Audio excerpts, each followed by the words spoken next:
সম্মানিত করদাতা আসসালামু আলাইকুম। আজকে আমরা কথা বলবো ইনকাম ট্যাক্স আপডেট নিয়ে। অর্থায়ন 2026 অর্থায়ন 2026 পুরো আলোচনা করতে গেলে 1 ঘন্টার উপরে টাইম লাগবে। তো আমি আজকে শুধুমাত্র যে সমস্ত বিষয় বা টপিকস আমাদের ইনকাম ট্যাক্সের সাথে সরাসরি জড়িত বা রিটার্ন সাবমিট করার ক্ষেত্রে আমরা সমস্যায় পড়ব বা আমাদের কাজে লাগবে, আমি ওগুলো নিয়ে আলোচনা করব। আমি প্রথম আপনাদেরকে একটি এক্সেল ফাইলের দিয়ে আপনাদেরকে দেখানোর চেষ্টা করব। চলুন আমরা চলে আসলাম।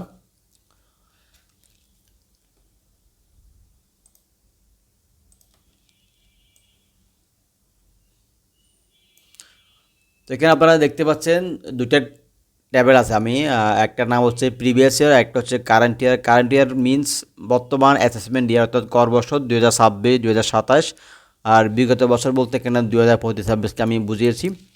25-26 কর বর্ষের মধ্যে করমুক্ত আয়ের সীমা ছিল 3.5 লক্ষ টাকা। এই যে বর্তমানে করমুক্ত আয়ের সীমা হচ্ছে 4 লক্ষ টাকা। এবং প্রিভিয়াস ইয়ারে করমুক্ত আয়ের সীমার পরে নেক্সট 1 লাখ পর্যন্ত ছিল 5%। বর্তমানে স্ল্যাবটা না, এটা ডাইরেক্ট চলে গেছে 10%-এ 3 লাখে। এরপরে হচ্ছে আপনার 4 লাখ পর্যন্ত ছিল আপনার 10%, এখন এটা হয়ে গেছে 4 লাখ পর্যন্ত হচ্ছে 15%। তো এভাবে 5% যে স্ল্যাব ওটা তুলে দেওয়ার কারণে আমাদেরকে বিশাল একটা অ্যামাউন্টের ট্যাক্স দিতে হচ্ছে।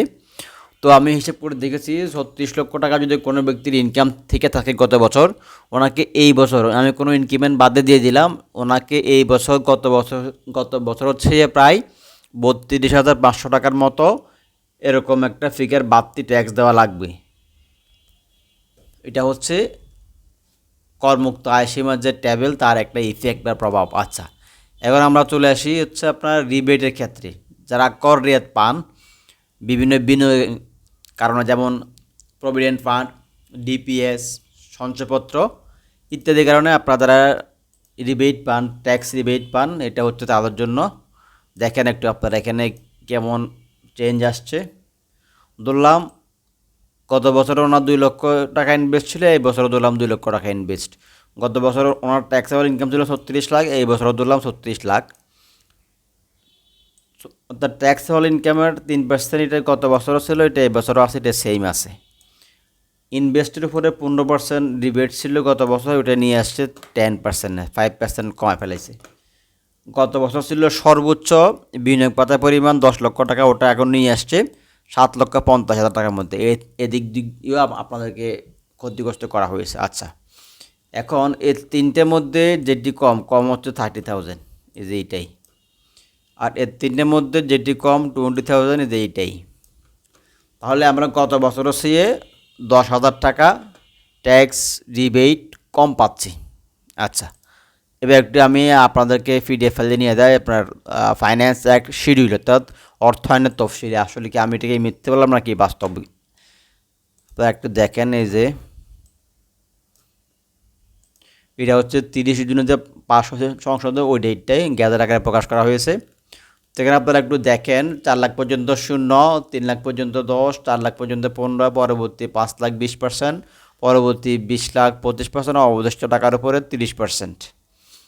এরপর আমি গতকাল একটা জিনিস কাউন্ট করে দেখেছিলাম, যদি কারো 1.5 কোটি টাকার মতো ইনকাম থাকে, ওনাকে প্রায় 40 লক্ষ টাকার মতো ট্যাক্স দেওয়া লাগে, প্রায় 3 ভাগের 1 ভাগ। তাহলে মানুষ কীভাবে ট্যাক্স দিবে? আচ্ছা, এখন কিছু বিশেষ সুবিধা আছে, সেগুলো হচ্ছে কাদের জন্য। মহিলা করদাতা এবং 65 বছর বা তদুর্ধ্ব বয়সের করদাতার করমুক্ত আয় সীমা হবে 4,50,000। তৃতীয় লিঙ্গের করদাতা এবং প্রতিবন্ধী স্বাভাবিক ব্যক্তি করদাতা করমুক্ত আয়ের সীমা হবে 5,25,000 টাকা। গেজেটভুক্ত যুদ্ধাহত মুক্তিযোদ্ধা এবং জুলাই গণঅভ্যুত্থান 2024-এ আহত গেজেটভুক্ত জুলাই যোদ্ধা করদাতার করমুক্ত আয়ের সীমা হবে 5,50,000। যদি কোনো পিতা মাতার প্রতিবন্ধী সন্তান থেকে থাকে, ওই ক্ষেত্রে উনি বাড়তি 50,000 টাকা অধিক পাবেন। এক্ষেত্রে হচ্ছে যদি পুরুষ হয় ওনার এখন 4 লাখ, তো যদি ওনার একটা প্রতিবন্ধী সন্তান থাকে তখন ওনার করমুক্ত সীমা হয়ে যাবে 4,50,000। দুইটা সন্তান, যদি দুইটা ওনার প্রতিবন্ধী সন্তান থাকে তাহলে উনি পাবে 5 লক্ষ টাকা করমুক্ত আয় সীমা। আর যদি ওনার এই সুবিধা ওনার স্ত্রী নিতে চায়, অর্থাৎ যদি ওনার স্ত্রীও ট্যাক্স দেয়, তখন ওনার স্ত্রী হয়ে যাবে 5,50,000 যদি দুইটা থাকে। আর যদি একটা থাকে তাহলে 5 লাখ হয়ে যাবে। বুঝতে পারছেন? আচ্ছা, এরপরে হচ্ছে ন্যূনতম কর। ন্যূনতম কর আমরা এতদিন জানছি 5,000 ঠিকই আছে, কিন্তু যারা প্রথমবার ন্যূনতম কর দিবে ওনাদের জন্য হচ্ছে এটা 1,000 টাকা। এই যে এখানে প্রথমবার জন্য 1,000 টাকা। আচ্ছা, এই গেল এটা। এরপরে একটা জিনিস আলোচনা করা যেটা মোস্ট ইম্পর্টেন্ট, রিটার্ন দাখিলের সময়সীমা। অর্থাৎ অনেকে ভেবেছিলেন যে পুরো বছর ধরে আমরা ইনকাম ট্যাক্স সাবমিট করব। হ্যাঁ, পারবেন। 31শে সেপ্টেম্বর পর্যন্ত আপনি জমা দিলে ট্যাক্স ইনসেন্টিভ পাবেন, নট রিবেট। রিবেট আপনি একেবারে 30শে জুন পর্যন্ত জমা দিলে পাবেন। ইনসেন্টিভ এবং রিবেট দুইটার মধ্যে আসমান জমিন পার্থক্য আছে। কর প্রণোদনা এবং কর রেয়াত পার্থক্য আছে।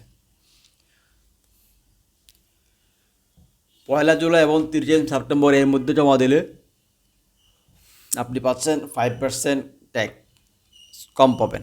আপনার যেটা পরিশোধযোগ্য কর অর্থাৎ ট্যাক্সেবল আপনার ট্যাক্স যে দিতে হবে পদে কর, ওই পদে কর উপরে আপনি 5% কম পাবেন, সর্বোচ্চ 25,000 টাকা কম দিতে পারবেন। 1 অক্টোবর 31শে ডিসেম্বর পর্যন্ত দিলে আপনি কোনো প্রণোদনা পাবেন না, অতিরিক্ত কোনো কর দিতে হবে না। আচ্ছা,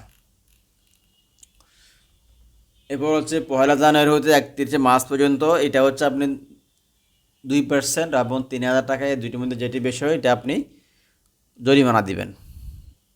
কোনো কর প্রণোদনা পাবেন না, তবে কর রিবেট পাবেন, যেটার জন্য আপনাকে বিনিয়োগ থাকতে হবে। 1 এপ্রিল 30 জুন পর্যন্ত জমা দিলে আপনার 5% হচ্ছে জরিমানা এবং 5,000 টাকা, এই দুইটার মধ্যে যেটি বেশি হয়। এক্ষেত্রে হচ্ছে তাও সেম 2% এবং 3,000 যেটি বেশি বেশি ওই টাকাটা আপনাকে জরিমানা হিসেবে দিতে হবে। আচ্ছা, আর আপনি যদি 30শে জুনের পরে জমা দেন আগামী বছর, তাহলে আপনি ট্যাক্স ইনসেন্টিভের প্রশ্নে আসে না, রিবেটে পাবেন না। আর যারা পুরো কখনো রিবেট দেন না, এই বছর প্রথম দিবেন, ওনারা কিন্তু 30শে জুনের মধ্যে জমা, অর্থাৎ আগামী বছর 30শে জুনের মধ্যে জমা দিতে পারবেন। এক্ষেত্রে ওনাদের কোনো প্রকারের জরিমানা দিতে হবে না। আর যারা বিদেশে অবস্থানরত করেন, ওনার দেশে ফিরার পর 90 দিনের মধ্যে আবেদন করতে হবে।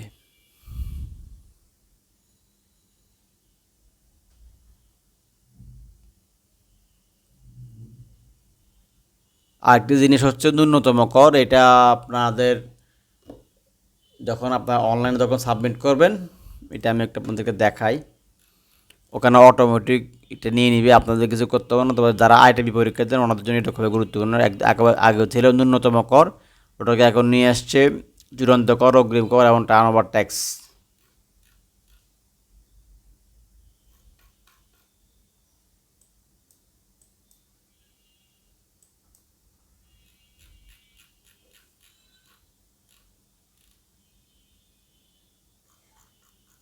এই যে এই অংশটায় অংশ 8,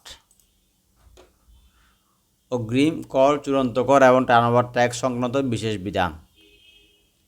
অগ্রিম কর, চূড়ান্ত কর এবং টার্নওভার ট্যাক্স, এটা আগে ছিল ন্যূনতম কর।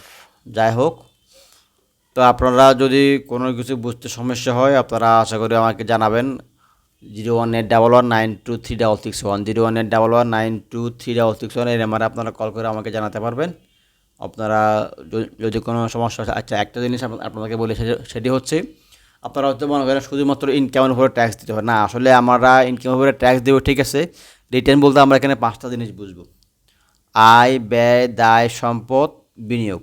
আয়, ব্যয়, দায়, সম্পদ, বিনিয়োগ, এই 5টা জিনিসের সমন্বয় হচ্ছে রিটার্ন। এক কথায়, অনেকে জীবনযাত্রা খরচ দেন না, এরপরে হচ্ছে সম্পত্তি উল্লেখ করেন না, এগুলো আপনারা পরে ক্ষতিগ্রস্ত হবেন। অনেকে স্বর্ণের পরিমাণ দেখান জিরো, বড় যে গিফট পাইছি মূল্য তো অজানা। মূল্য অজানা বলতে কিছু নয়। আপনি যদি আজকেও গিফট পান, আজকের বাজার মূল্য ওটা আপনি দেখা দেবেন। যদি কোনো কারণে আপনি না দেখান, তারপর আপনি জিরো দিলেন কোনো কারণে, যে নিয়ে নিল, আপনি যখন 1, 2, 3 বছর, সাপোজ ধরলাম 5 ইয়ার্স পরে আপনার স্বর্ণটা কোনো কারণে সেল করার প্রয়োজন হলো, আপনি ধরেন 5 ভরি স্বর্ণ বেচলেন, ধরেন 20 লক্ষ টাকা সাপোজ, তখন আপনার 20 লক্ষ টাকা হচ্ছে আপনার বিক্রি মূল্য, ক্রয় মূল্য হয়ে যাবে জিরো। ওই যে আপনি এখানে জিরো দিয়েছিলেন, ওটা এখানে ক্রয় মূল্য হিসেবে দেখানো হবে। তখন 20 লক্ষ মাইনাস জিরো সমান সমান 20 লক্ষ। এই 20 লক্ষ টাকা আপনার ওনারা ক্যাপিটাল গেইন, অর্থাৎ এটাকে আয় হিসেবে দেখাবে। ইনকাম ফ্রম ক্যাপিটাল গেইন, অর্থাৎ মূলধনী আয়, মূলধনী থেকে আয়। তখন আপনার 20 লক্ষের উপরে হিউজ একটা অ্যামাউন্ট ট্যাক্স দিতে পারে। আপনি যদি আজকের মূল্য দেখান, তাহলে আপনার অনেক ট্যাক্স কমে যাবে। বুঝতে পারছেন? সম্পত্তির উপরে ক্যাপিটাল গেইন ট্যাক্স দিতে হবে, এটা আপনারা অবশ্যই মনে রাখবেন। তো আমি আর আলোচনা